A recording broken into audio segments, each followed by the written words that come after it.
नमस्कार। आज भाद्रपद शुद्ध गणेश चतुर्थी म्हणजेच गणेशोत्सवाला प्रारंभ।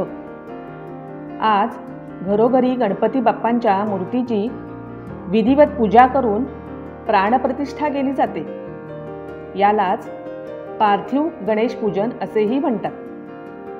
पार्थिव म्हणजे पृथ्वी तत्व म्हणजेच माती। मातीपासून बनविलेल्या गणेश मूर्तीची स्थापना करून गणपती बाप्पांना त्या मूर्तीमध्ये आवाहन करणे व प्राणप्रतिष्ठा करून त्याची पूजा करणे। भाद्रपद शुद्ध चतुर्थी ही गणेश जयंती मानली जाते।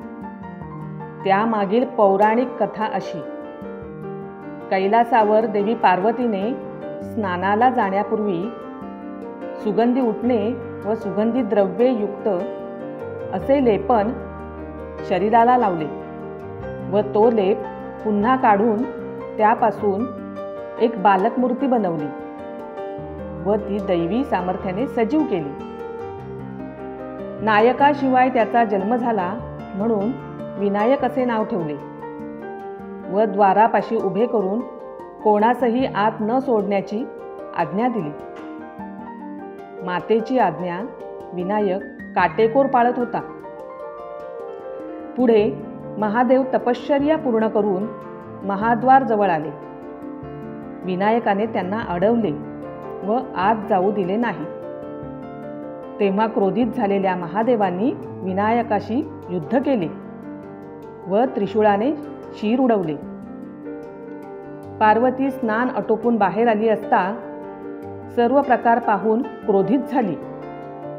तेव्हा महादेवांनी गणांना पहिला जो कोणी प्राणी दिसेल त्याचे शीर आणण्यासाठी सांगितले।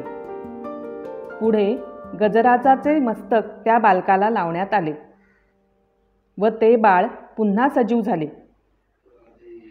सर्व देवांनी त्या बालकाला आपापली शक्ती प्रदान केली व सर्व गणांचा प्रमुख अधिपती म्हणून गणपती अशी पदवी दिली व सर्व गणांचा ईश म्हणजे गणेश नावाने गणपती बाप्पा प्रसिद्ध झाले। गणपती बाप्पा ही विद्येची बुद्धीची देवता आहे, तसेच विघ्नहर्ता आहे। सर्वांवर गणपती बाप्पांची कृपादृष्टी राहो हीच बाप्पाचरणी प्रार्थना व सर्वांना गणेशोत्सवाच्या हार्दिक शुभेच्छा। व्हिडिओतील माहिती आवडल्यास व्हिडिओला लाईक करा, कमेंट करा, शेअर करा आणि चॅनेलला सबस्क्राईब करा।